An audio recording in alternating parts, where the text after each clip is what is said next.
racial hygiene, and social Darwinism. Many eugenicists of the previous period engaged in what they called crypto-eugenics, purposefully taking their eugenics beliefs underground. They became highly respected anthropologists, biologists, and geneticists in the post-war world.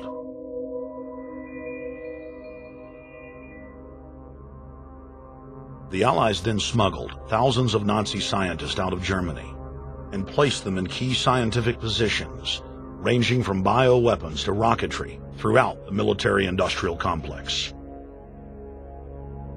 The founder of IBM was a devout follower of Hitler.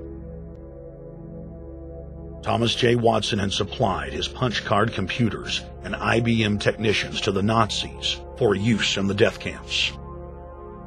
Tattoos on camp victims were IBM human identification numbers, which fed into the computers. IBM had used similar punch card systems as early as 1928 in a Jamaican race mixing study. The first real computers were literally invented by a eugenicist for eugenics. UN chieftain and unrepentant eugenicist Julian Huxley argued that since the leaders of eugenics had founded the environmental and conservation movements, that they should be used as vehicles in the formation of a world government. Just as H.G. Wells had envisioned, this government would be controlled by a scientific dictatorship and would be guided by the principles of eugenics.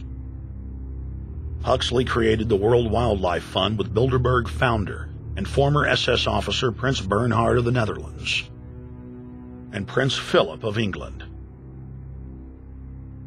In the event that I am reincarnated, I would like to return as a deadly virus in order to contribute something to solve overpopulation. Prince Philip, reported by Deutsche Presse-Agentur, DPA, August 1988. Aldous Huxley, author of Brave New World and brother of Julian Huxley, gave a speech at Berkeley in 1962, shortly before his death. He admitted that his best-selling book, Brave New World, written in 1932, was based not on fiction, but on what the elite were actually planning to implement. And here I would like briefly to compare the parable of Brave New World with another parable which was put forth more recently in George Orwell's book 1984. I'm inclined to think that the scientific dictatorships of the future, and I think there are going to be scientific dictatorships in many parts of the world, will be probably a good deal nearer to the Brave New World pattern than to the 1984 pattern. They will be a good deal nearer, not because of any humanitarian qualms in the scientific dictators, but simply because the Brave New World pattern is probably a good deal more efficient than the other. But if you can get people to consent to the state of affairs in which they are living, the state of servitude, the state of being, well, it seems to me that the nature of the ultimate revolution with which we are now faced is precisely this, that we are in process of developing a whole series of techniques which will enable the controlling oligarchy, who have always existed and presumably always will exist, to get people actually to love their servitude. People can be made to enjoy a state of affairs which, by any decent standard, they ought not to enjoy.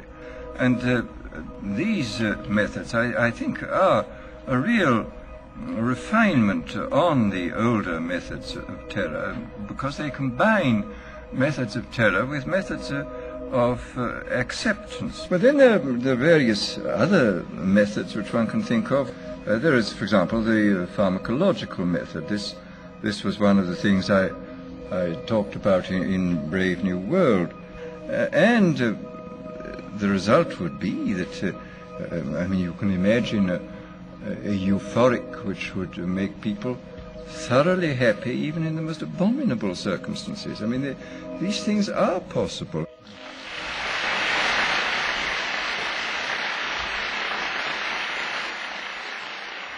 The elite have left a massive wave of destruction behind them as they cold-bloodedly experiment on civilian populations as if we are lab rats. A string of congressional investigations has uncovered more than 20,000 secret tests that were carried out against the American people between 1910 and 2000. One well-known eugenics study, the Tuskegee Syphilis Project, killed hundreds of blacks and spanned 40 years until whistleblowers exposed it in 1972. From 1943 until present, the British have tested lethal nerve gas on their own personnel, on land, air, and sea. Many died instantly. Still others died grueling deaths over several years. The federal government commissioned secret radiation experiments on thousands of non-consenting patients. Hundreds of hospitals in the U.S. injected healthy men, women, and children with uranium and plutonium at dosage levels ranging from non-therapeutic to lethal, killing many of the test subjects. Pregnant wives of GIs were given vitamins by base doctors that actually consisted of highly radioactive uranium-239 and plutonium-241, resulting in violent miscarriages and the death of the mothers.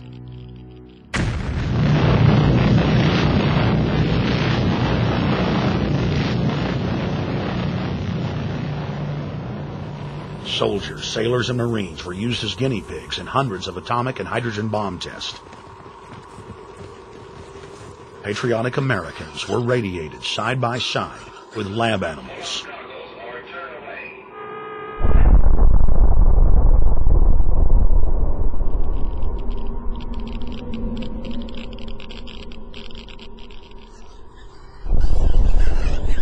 Pilots were forced to repeatedly fly through mushroom clouds of DNA-destroying radiation.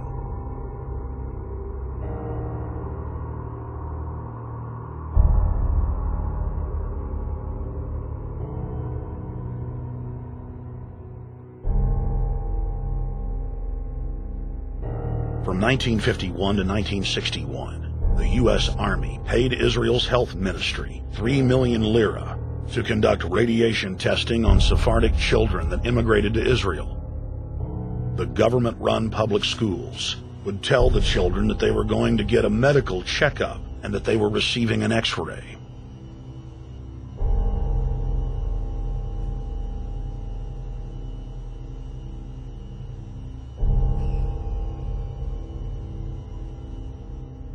The Pentagon had already radiated more than 4,000 institutionalized children in the United States, many of which had died.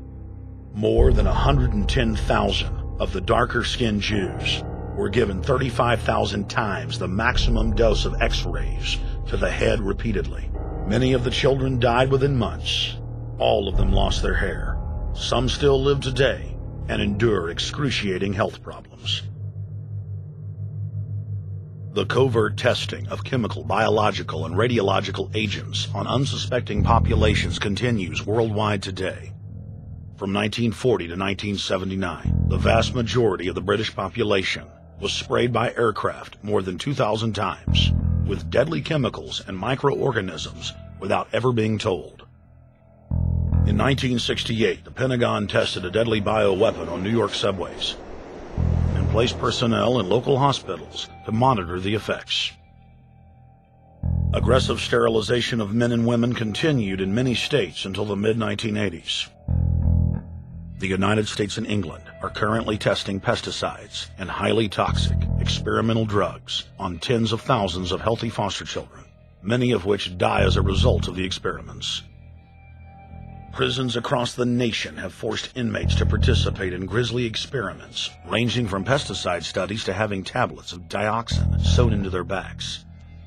Gradually, by selective breeding, the congenital differences between rulers and ruled will increase until they become almost different species. A revolt of the plebs would become as unthinkable as an organized insurrection of sheep against the practice of eating mutton. Bertrand Russell.